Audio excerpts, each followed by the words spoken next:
A pleasant good evening to our viewers, our listeners here in Anguilla, throughout the diaspora, and further afield.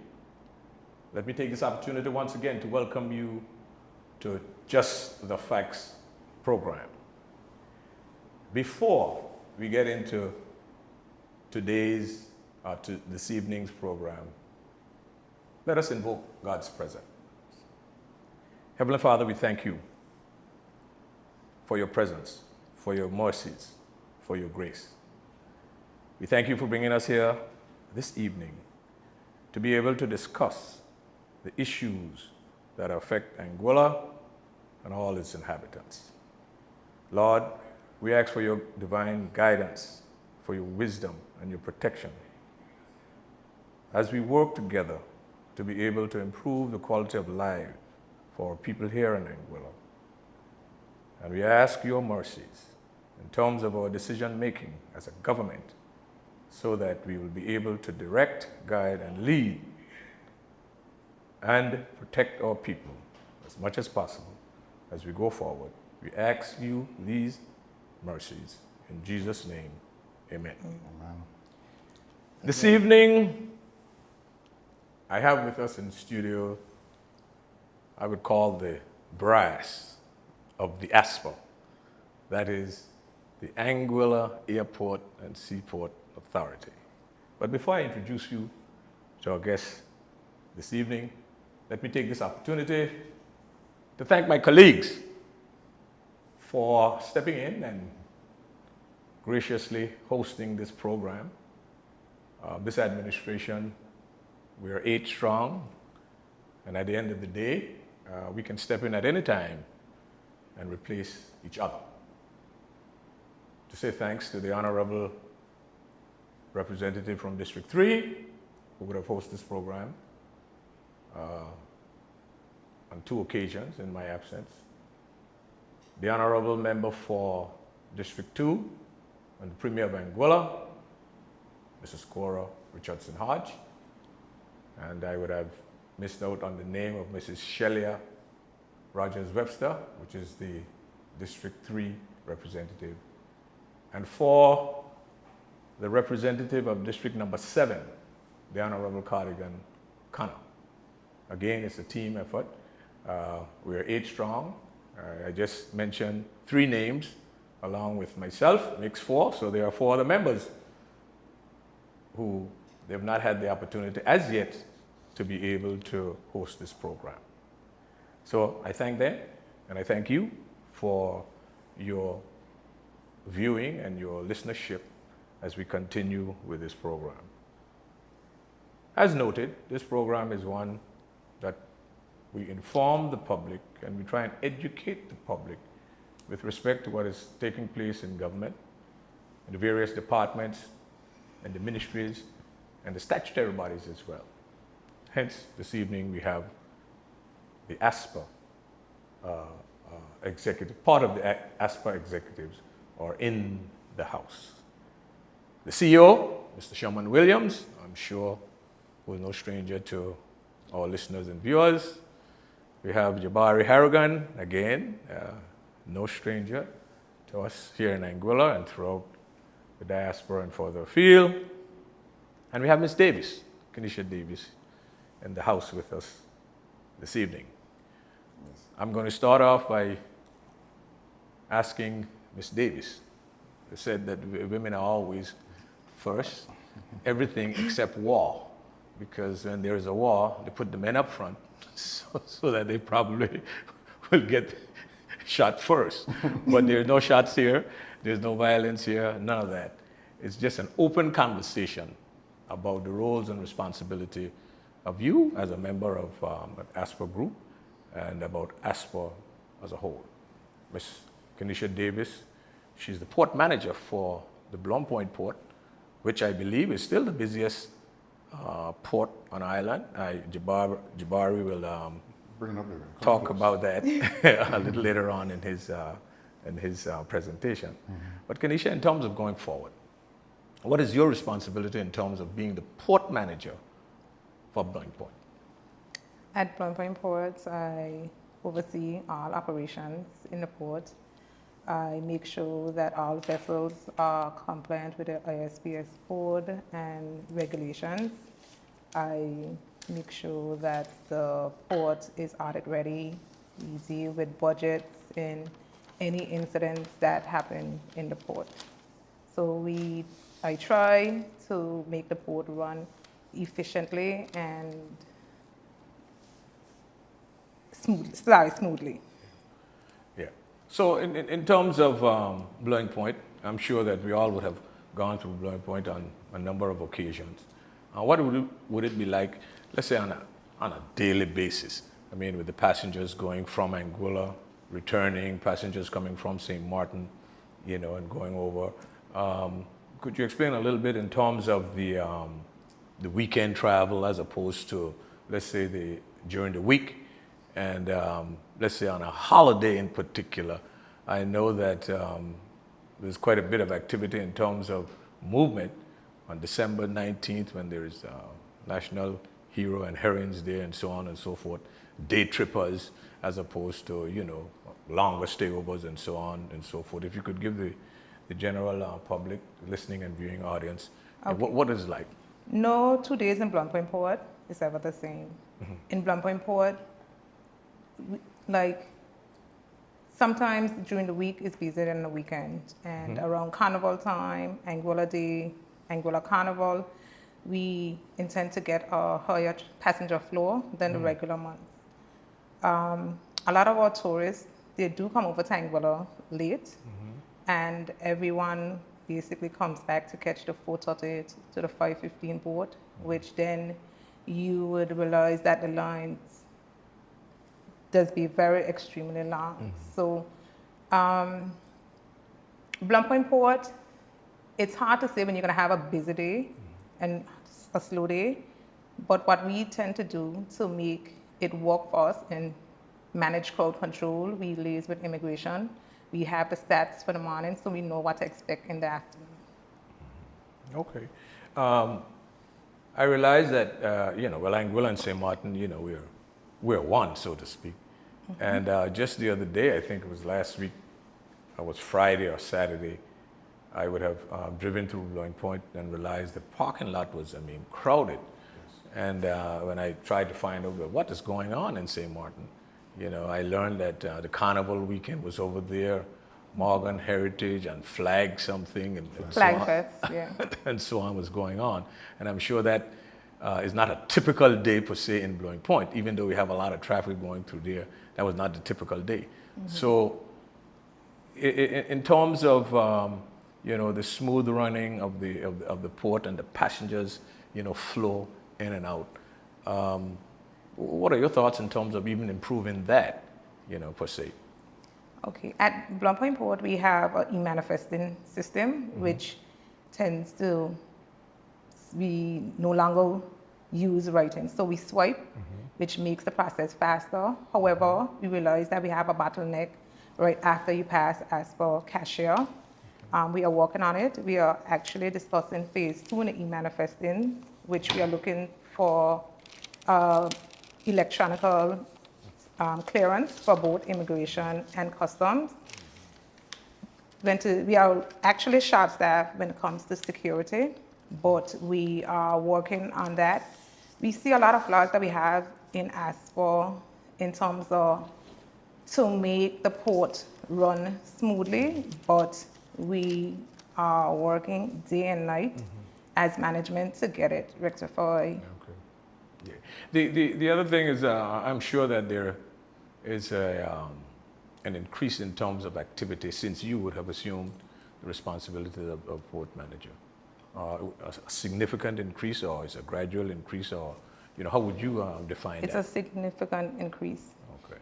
When you compare 2024 to 2025, 2026, you're seeing passenger count for certain months like up to 3,000 plus passengers.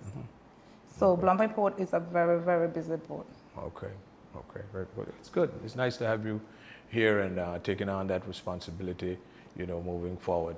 The other question in terms of, finance and all those things, I'll save those for the CEO. the CEO and, Yes. and He's in the pavilion ready to back. yes. Again, you know, Ms. Davis, she is the port manager for Blowing Point. This evening we are discussing and, you know, deliberating on in terms of the ports, but more so the passenger ports, because there is also a port manager for Road Bay, which is not necessarily a passenger port per se, but it is our bread and butter in terms of all the Feeding the imports nation, feeding the nation. that come in. The CEO will do that. We'll talk more about that. And of course, we will have that port manager in here when we're talking about food security, imports, and all that sort of stuff. We intend to have the HR manager, finance folks from the ASPA, you know, to come in and so on and so forth. So we're just touching the tip of the iceberg tonight, you know, in terms of the ASPA and its whole operational mechanism. Mr. Harrigan, Yes. you are the, help me again, the executive Airport Manager. airport manager for the Clayton J. Lloyd International Airport. Yes. Recently, there was the commencement of a new terminal building Yes. at the airport. I'm sure that there is an increase in the number of passenger arrivals there as well. Of course, you have the American Airlines and the other airline that is coming in, Bermuda. Bermuda Air, Anguilla Air, and so on. So, what it is like now, you know, sort of managing the airport, you know, in its new format, so to speak. Well, first of all, thank you very much for having us here. The Clayton J. Lloyd International Airport has grown by leaps and bounds. I remember years ago being a young boy going to the airport when you were able to just go to the restaurant area and peep over and be able to see the aircraft and come with your family and everything. It was much easier back then, you know. Back then, that terminal building was really built for 20 and 30 passenger aircraft, but throughout the years, we realized that increased. And as much as we tried to expand the old terminal to make it work, the reality was it was no longer suitable, you know, for the size of operations we were having. With the new terminal building, now we are able to handle more passengers, and the whole idea behind it is to make it as efficiently as possible and also maintain safety. So we've been seeing a lot of increases, especially in traffic, over the past few months after our opening in December 15th. We've been seeing record numbers every single month, which is really a testament to not only because of the new terminal building, not only because of the new terminal building, but it's also that the island as a whole, we're seeing that it's grown in popularity. With the arrival of Bermuda and American Airlines, which started a bit earlier, but having them in tandem working together, introducing flights to now Boston, Newark, and Baltimore, along with Miami, we're seeing passenger numbers just to the US mainland in January up to almost 10,000. It was 8,000 something along those lines. Okay. So it's been a significant increase. And to just imagine trying to move that volume of people through the smaller terminal, it would have been really difficult for many of us in the staff. We say, we don't think it would have ever been possible, you know. Okay. So we're very grateful to have the new facility.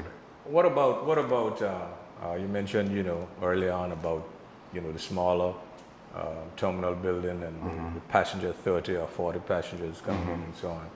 Are there any changes in terms of, you know, airport regulations to move from the terminal, that small terminal building, to this much more larger facility? Well, the thing about aviation is a very dynamic industry. It's ever changing. It goes with the times. Anytime there's a threat or anything, there's a change. And the requirements for security is much different when it comes to a larger airport. Of course, some of the things that we put in place, advanced security screening equipment, makes the operation much easier. But it also, the size of the terminal building requires more security officers more than we've had in the older terminal. We're more than doubling the amount of security officers that we've had in the older terminal to meet the requirements. At each section of the airport, there's a designated number of people that need to man an area. So it really doesn't matter the size of the terminal building. It really matters of what you are trying to achieve, right? So if you have a security checkpoint, there's a certain amount of people that need to be at a security checkpoint. There's a number of patrols that need to happen on a daily basis. Irrespective of the size Irrespective of the terminal, of the size. or the passengers coming and so on. Yeah, so Anguilla is not on its own. Right. We are guided by international rules and regulations. We are under the International Civil Aviation Organization, ICAO, but then we are also regulated by Air Safety Support International, ASSI, which is a subsidiary of the Department for Transport in the UK. And they have their own requirements that are sent out to us that we are supposed to abide by. And you find this in every single airport, especially when you're an international airport. Right. And especially with us these days having flights to the United States, TSA has to come and they join with Air Safety Support in auditing our security department. Just like every single department at the airport, we are highly regulated and we go through audits every year, external audits and internal audits. Okay, in terms of, you mentioned quite a bit there, and just to let the public know, I mean, you know, that you're regulated, you know, Yes. ASI, you mentioned that, Yes. and a number of other regulatory bodies, TSA and stuff like that. Yes. So are there periodic inspections, so to speak? Those inspections scheduled, or are they impromptu, or and Yes. so on? And you will have, you know, one of the regulators, you know, come through as a passenger to see if, you know, you're following the guidelines and the standards that are set out. Do those things occur, or how does it occur? Yeah, so we have we have what we call audit season almost, when we have a series of audits that happen in very close proximity. Just earlier this month, we had 4 audits actually. We had it for aerodrome, fire, meteorological services, and air traffic services. So we had 4 audits there, and we are having a security audit next month. And within that audit, we will have representatives from TSA here who will be looking at our carriers who operate here and our operation to make sure that we are complying with the rules and regulations set out. But, in terms of the monitoring, the reason why I asked if there are scheduled, you know, audits and stuff like that, I know, you know, in some institutions and services that are provided, there are impromptu. You know, they come Yes. through to see, you know, not knowing. You know, Yes. I'm coming through as a passenger, Yes. but basically I am one of the inspectors to see if, you know, auditing is one thing. When I know, I get everything prepared because I know that the auditors are coming, so I make sure that everything is in place. But then how do we address the situation when I'm coming through as a passenger, right? Just as a regular passenger to see exactly what takes place, if that occurs as well. Yeah, I think the general public needs to know, because at times as passengers we get, you know, irritated about some of the things that are taking place, and some of us not realizing, you know, that, hey, these things are part of the regulatory, you know, procedures and so on and so forth. So we have various layers also, Okay. for clarity. Right. We also have internal audits. We have a quality assurance and compliance department. Okay. Where we have a quality assurance manager who conducts internal audits also. So, and apart from that, we also have the Ministry of Infrastructure, the Ministry for Transport, which also does audits. So we have various layers of audits. Now, many people get nervous when they hear about audits, but audits tend to show you exactly where your weaknesses are and where you can improve. It also shows where you're actually doing a good job. So we're not really afraid of audits. We're actually happy to have them, especially if you know that you're doing what you need to do and putting certain measures in place. So, as I said, we have a great audit team internally. Sometimes I believe they're tougher than our own regulators, but that's good. That's what you want. So by the time that the regulators actually come, you're very confident in that what you're doing is up to a certain standard. So we're quite appreciative of that, having that. It comes natural then, you know. Yes. You're not preparing for the audit, but it's a natural process that you go through all the time, and there's no extra preparation, you know. Per Exactly, se. and I tell people there's no need to be afraid or anything of an audit if you're doing what you're supposed to do. Exactly. And in aviation, because we're so highly regulated, there's also a level of accountability and responsibility. So as someone who works at the airport, you have to do what you're supposed to do, because failure to do so can have legal ramifications.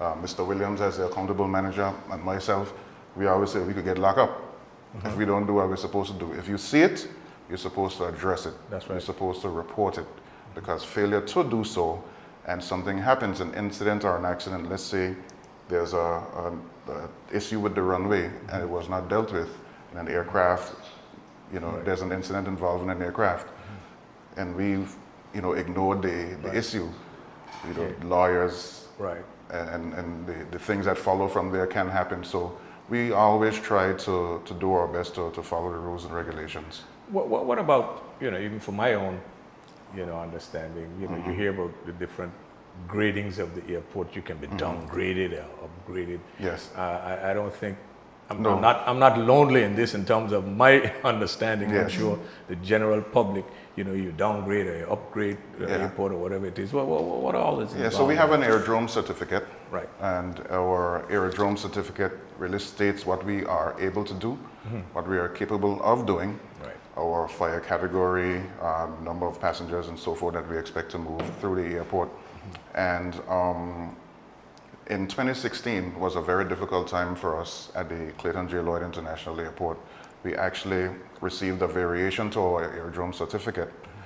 And that was because, of course, we had an audit and we weren't exactly doing what we were supposed to do. Now, coming out of that, we had to do a real culture change. We had to shift the way we were thinking, the way how we dealt with stuff, and the way we approached aviation. And you are seeing that now in the culture, how everyone deals with operating on a daily basis. The importance, people understanding that they have to be accountable for their actions. You know, that's the change that we had to do. And I think we're in a much better place than in 2016. We do not want any variations in our certificate again. No. Okay, great. That all been said, seems like we're moving in the right direction. Absolutely. But I have to ask you in terms of, you know, challenges and what you would recommend in terms of moving forward to help improve, you know, even the services that you are providing. Well, I think our biggest challenge right now is hiring, staffing. It is one of our biggest problems. And we know that many people are looking for jobs, but there's also a reality in that at an airport, there's a particular requirement, whether it's 5-year background checks, employment history checks, and people may feel as if this is, why do you need all of this information? But one thing when you get into aviation, you realize and you learn is that one of the biggest threats to security is actually insider threat. So you need to know who you are hiring, because if you hire a particular person who may have malicious intent and you did no background checks and something happens, you know, that is not a good look. So it's very tough as it relates to the hiring process. Now, because there are 5-year employment history checks and background checks that need to be done, in Anguilla, one of the difficulties that we have is that there's no one really filing for unemployment. So there's a lot of gaps in employment history for persons who are trying to apply for these jobs. So they may find difficulty in actually getting through the application process because there are gaps within their whether it's employment history or their background checks, you know. So one of our most difficult things is really filling our numbers because it's so difficult to find persons. And another thing is we're in an industry which is you actually have to do a bit of training So you need to have some background. These days we find that not many persons are into physics. And so we have a department like meteorology, which would ask for a subject like physics. So we may have some difficulties in there. So we are trying to reach out to the schools and get persons into these areas so that we can really be able to fill these positions internally, because we're now at the point where we may have to consider external employment because we can't really meet the requirements here on the island. Yeah, again, the educators who would be listening and looking on, the STEMs, Yes. science, technology, and math, and physics, and so on. I know during my days in school, there were very few of us who were in the math, chemistry, and physics classes, Yes. So I'm sure that the same thing, is happening as we speak. But you did mention, sometimes you have to be very careful in vetting Yes. the potential employees, because you mentioned someone with malicious intent, having access, Yes. To a lot of information. to a lot of information, to even your crafts, so to speak. So I guess that is one of the things that you have to go through Absolutely. pretty closely. You mentioned staffing.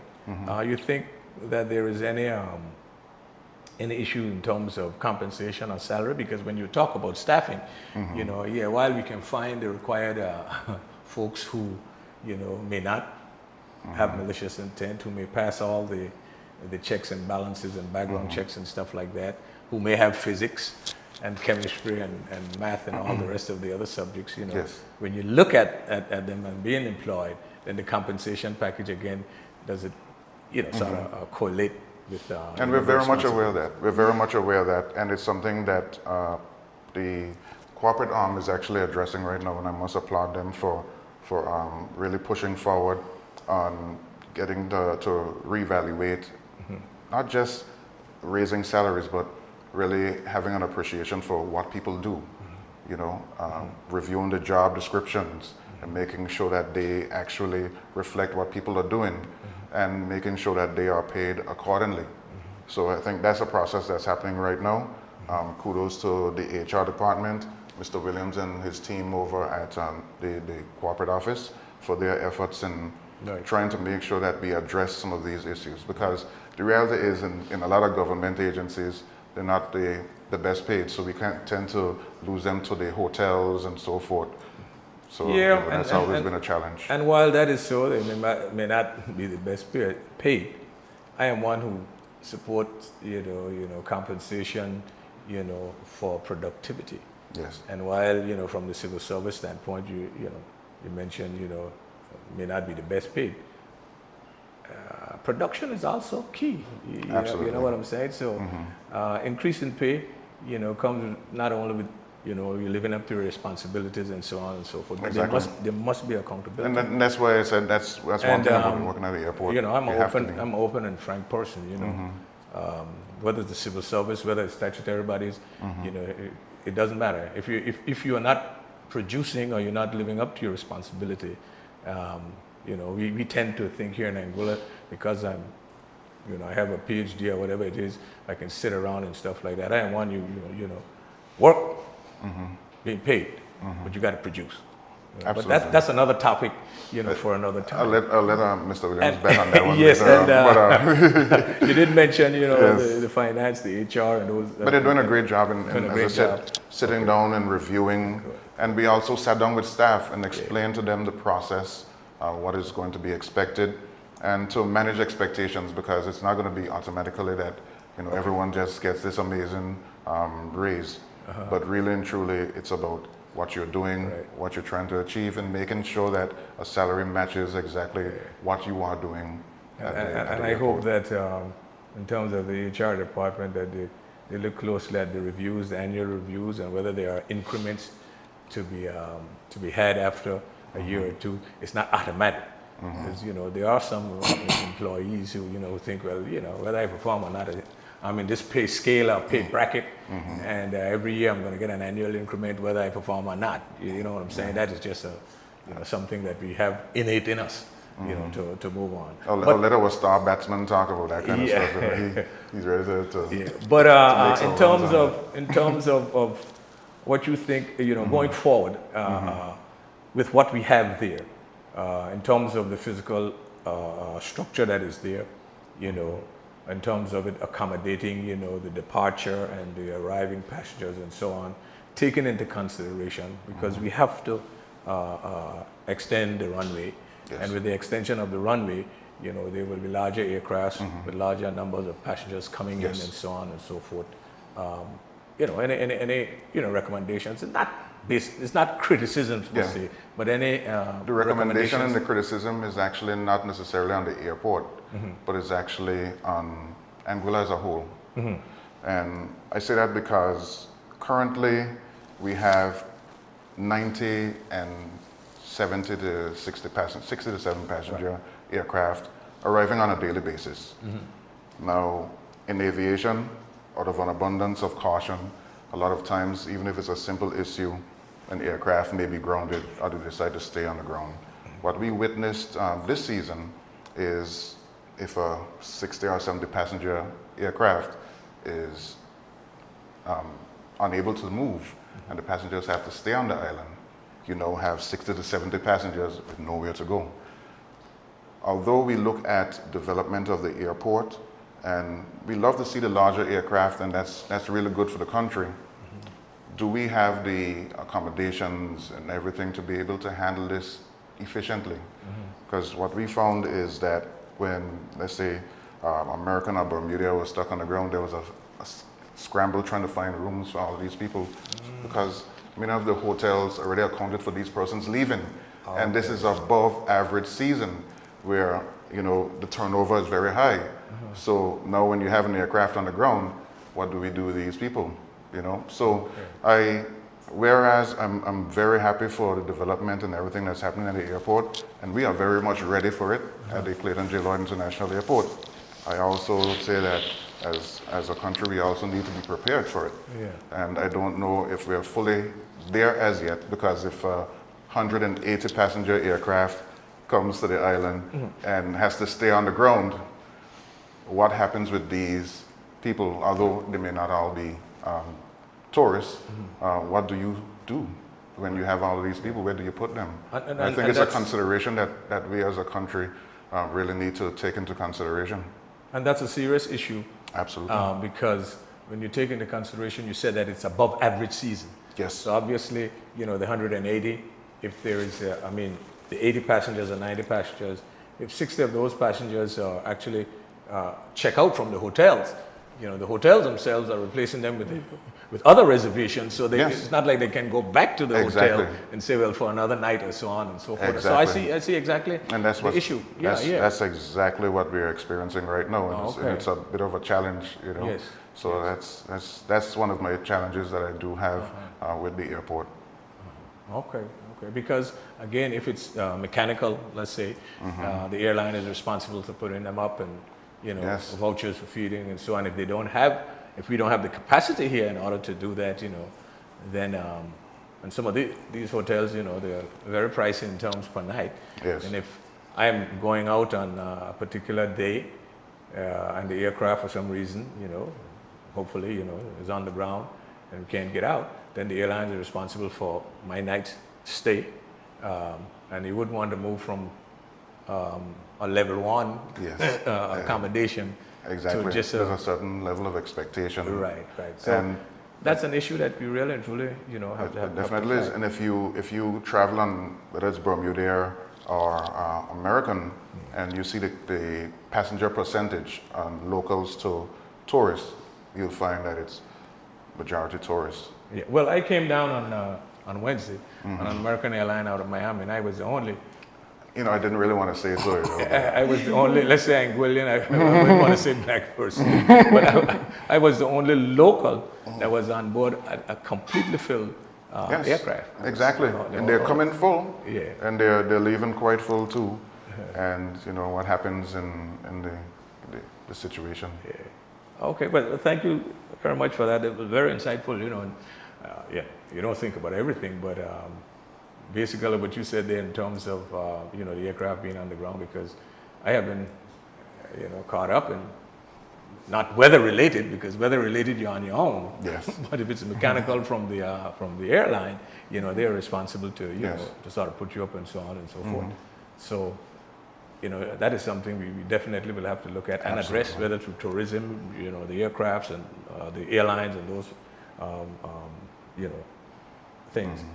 Now we have, thank you very much for that. We have the Chief Executive Officer of the ASPA, and the ASPA is the Anguilla Airport and Seaport Authority, Mr. Sherman Williams.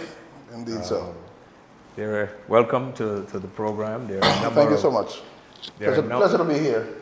There are a number of questions I would want to ask you, seeing that you are the one who's responsible not only for the airport but the seaports as well. Yeah. You know, going forward. You know, in terms of challenges, you know, what do you see from your vantage point in terms of challenges in dealing with the ports in general?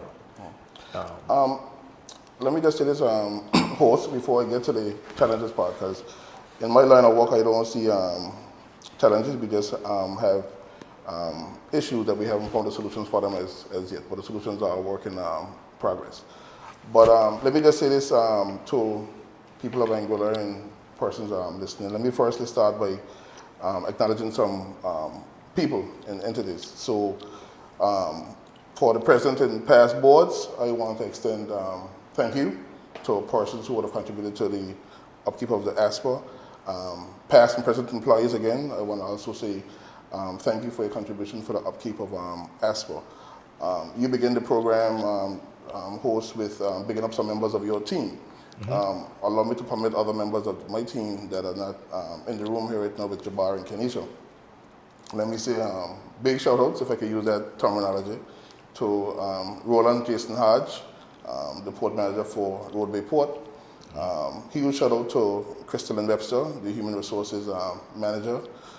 Huge shout outs to James Richardson, our finance manager.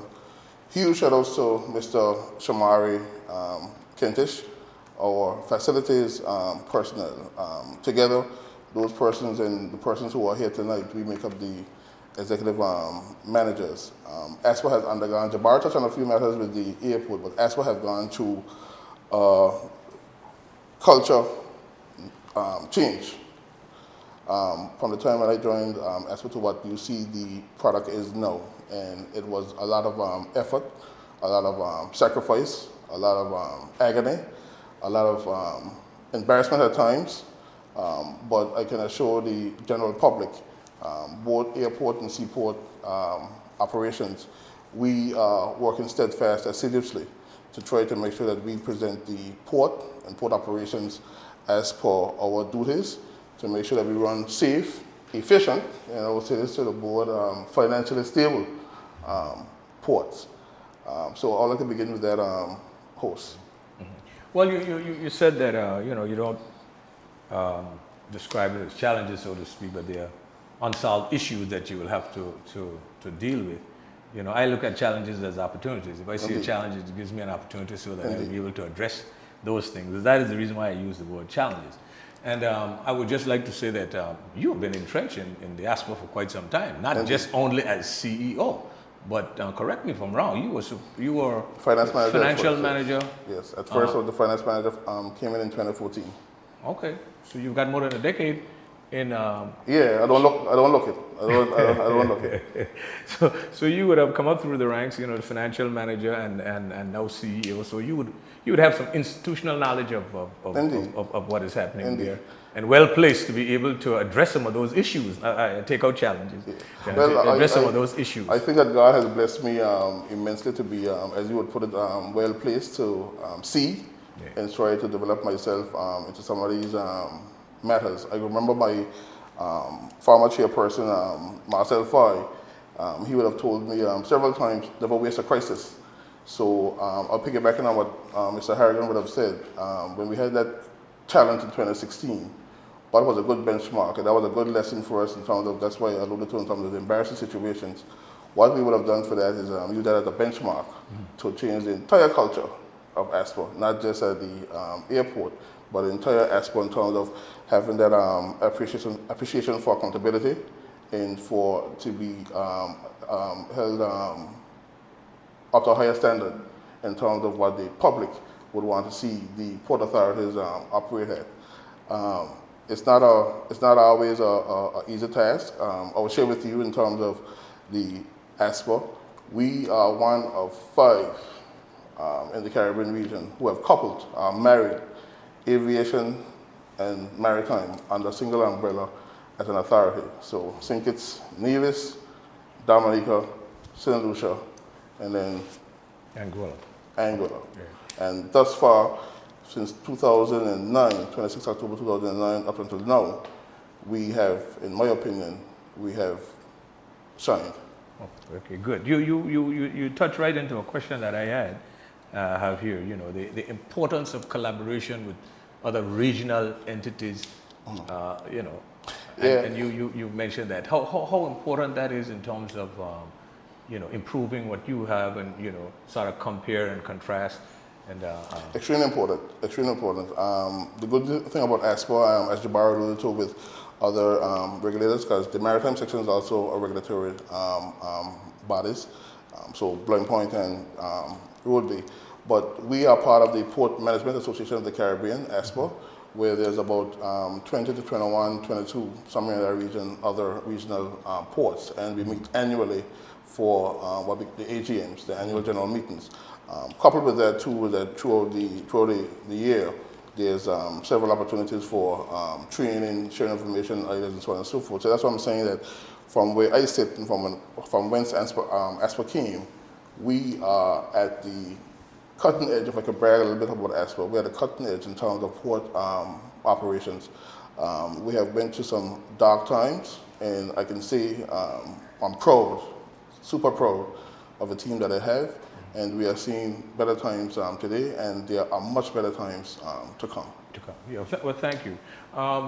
Just for the general, you know, public viewing and listening, when we talk about ports in Anguilla, is it just restricted to, let's say, the airport, Blowing Point, and Road Bay?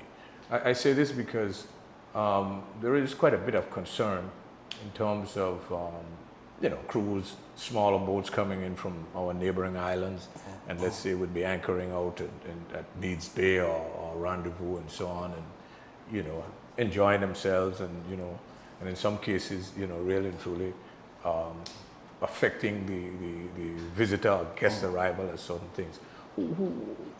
Is that a part of ASPA's remit? Well, according to the Section 2, 1 of the ASPA Act, we are created to be the managers of the prescribed ports of Anguilla. So those are the 3 seaports, Carito, right, Blowing Point, Road Bay, and the single airport, the Clayton Taylor International Airport. But the question that you asked, though, is that it's not directly for ASPA, so to speak, because those are what we call the unprescribed ports, like the Forest, the Cove, Island Harbor, and so on and so forth. However, because of our role as the frontline players, we do not run from the assisting the other agencies we get in this matter handled, because we too are still Anguillians, we too are still part of the fabric of the socio-economic fabric of Anguilla. So we too would have had calls, and we have continued to lend our support if there's a need for engagement to assist. We are still on standby to see how can we corral this issue. I've had calls with the port managers in the St. Martin, French and Dutch, because they too need to be able to play a part in policing on their end as well. Yeah, and the reason I ask that is because I know, you know, during the August Monday festival that they have in Road Bay, I know ASPA, because that is one of the prescribed ports. So yes, I know ASPA would be, I guess, charged or responsible for, you know, the amount of boats that are coming in to, you know, yes, to see exactly. So yes, you cleared it up. I mean, even though that, let's say Meads Bay, for example, you know, you folks coming there, and you have, you know, hotels and other places there of business and so on. But we still want to play a role there as well too, because again, that is still quote unquote used the word robbing. They're still robbing us of that revenue, and also it's undercutting the economy for those persons who are in that ilk of charter vessels and so on and excursionists. Right. We don't want to have them undercut as well too, because you can't be a person to say, well, hey, we are charging you because we know you, but we are allowing other person to come and undercut you, but we're still trying to put the pressure, so to speak, on you.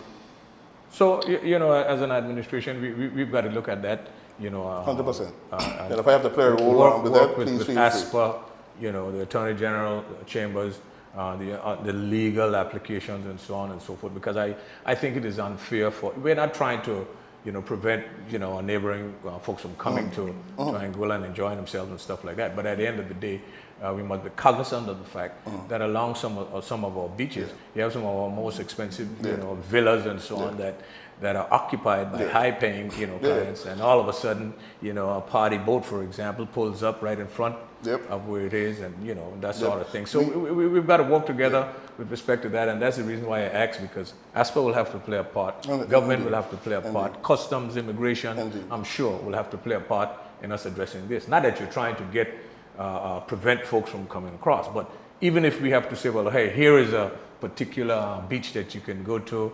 You know, some beaches don't have, you know, let's say the villas that others would have. The attractions. So, the attractions that others would have and so on. So I think it's something that... like I said again, we want to welcome everybody, but we want persons to comply as well. Persons are not running from competition, but what we're running from is the discourtesy of coming in seemingly through the back door in an underhanded way. Yeah, but what I gleaned from your comments thus far, Mr. Williams, and with a financial background as you have, you know, that you seem to be pretty satisfied in terms of the performance of ASPA, in terms of where ASPA is from a financial standpoint. You're going forward from where you were to where you are here now, and looking in terms of the future. Do you expect any sort of policy changes, you know, going forward with ASPA or ASPA's relationship with government, you know, going forward? Well, let me just say this first, host, that even though I'm proud of the financial endeavor that you're alluding to, I'm more proud again of the human resource factor that we have been able to capture, garner, mold, and still see future endeavors with it. Again, I don't want to belabor, but I am extremely proud of the men and women that serve the ASPA. We don't get enough praise, and I'm grateful for the opportunity to be on this show. And I'm hoping to be back several times over, because I want to bring other managers and I want to bring other players of ASPA, security, Met, ATC, custodians, maintenance. I want to bring the whole shebang because we deserve to be recognized on a forum such as this. So this is the first of many. And you'll have an open invitation, as I mentioned earlier. You know, the HR, the finance, Jay, who was the port manager, Jason.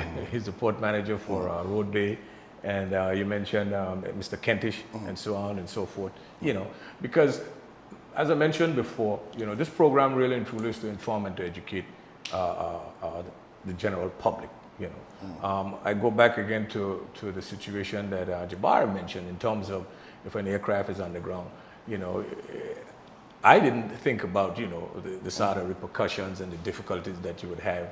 You know, and I'm sure I'm not lonely in that aspect. So again, it's not a I got you situation. No, and so on. It is a program whereby we want to educate, we want to inform the people, and we are because grateful. ASPA, you know, is part of it, and you know how we are as a community. You go to Blowing Point, and all of a sudden you see things like, well, what is ASPA doing? What is this? You know, and some people would think that ASPA is responsible for immigration and customs, because that is one of the things here that I would have. I smile a little bit because I want to make sure that I answer your question, though very pointedly, though.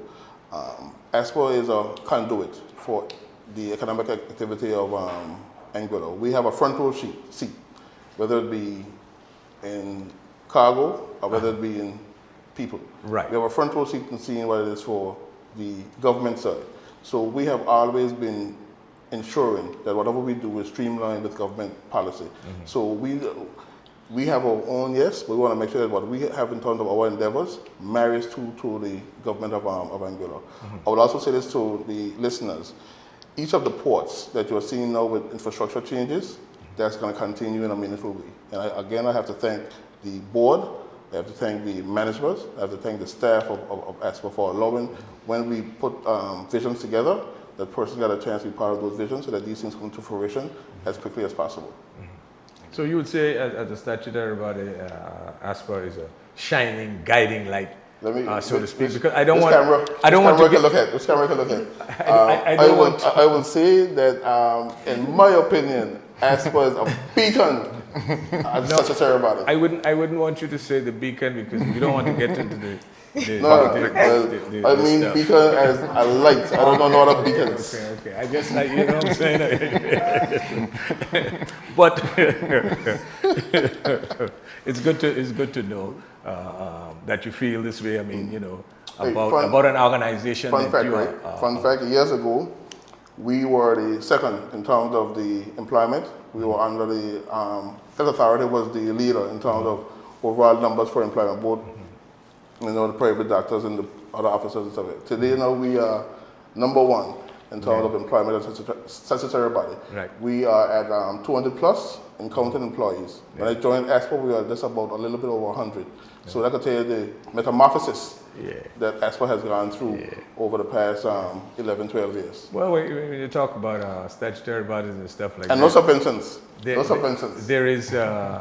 There is, of course, you know, the Health Authority doesn't exist anymore. I think the Water Authority doesn't exist anymore either, you know. So again, you know, that's why I'm saying, you know, I'm pleased to know that as CEO, you know, of the of ASPA, you know, the direction in which they are going in terms of their operation and in terms of their dependability, you know, and the regulatory process that they overlook. Can the government, and you know, this is an open program where we discuss, you know, ideas, information, and disseminate information. You know, can the government, is the government doing enough? I shouldn't put enough because enough and doing shouldn't be shouldn't be in the same sentence because the more you do, the more, you know, can be done. But in terms of working together with the government of Anguilla, is there room, let's say, where, you know, both entities can come together and help move some of the things forward? Because there are things like, for instance, while ASPA is a statutory body, you know, the ports. I am aware that at one point in time, the land with respect to where the ports are, you know, government had owned them. All of the transition in terms of transferring the lands over to ASPA and all of those things, have they been completed? What I would say, Host, is that ASPA has learned the virtue of patience. We understand that we have ambitions, and our ambitions has to be met with certain checks and balances, that we are always up for the challenge and always up to try to pass those challenges and stuff. So we understand that there's a dynamic of the government wanting to make sure that things are done in a balanced way. So we understand that. So that's not the issue for us. The issue for us sometimes, though, is time, because again, we want to service the public, and we would have seen, especially over the past 2 or 3 years, that what we would have perceived to be the dead season, or the season in September and October, those have been, especially for Blind Point Port, what Kinisha alluded to, those have been seasons where you still have the day passengers and the day trips up. So what we are seeing is that we are rapidly trying to get to advance certain projects, but we understand that the government too wants to be able to be lockstep with us, and we want to be able to have the government come along with us. And sometimes that takes some time, but we welcome those as well. And two things, you know, no subventions, very good. There should be a tick on government side of it now, as I'm speaking from the government part of it. But I realize that you know, whether it's politically correct or you want to massage it. But I go back to the question again, in terms of the land that is supposed, that it was government owned, that is supposed to be, let's say, transferred, right, to government. But Blunt Point, for example, you know, Road Bay, for example. When the airport extension, runway extension, I mean, it's ASPA, and government is going through the process now of that and so on and so forth. But at the end of the day, you know, government will have to, you know, as far as I'm concerned, my knowledge, transfer it over to ASPA because the airport is part of the ports and part of ASPA. So where we are in terms of that, I know through government it takes time and so on and so forth. We are pursuing. Are there any movements?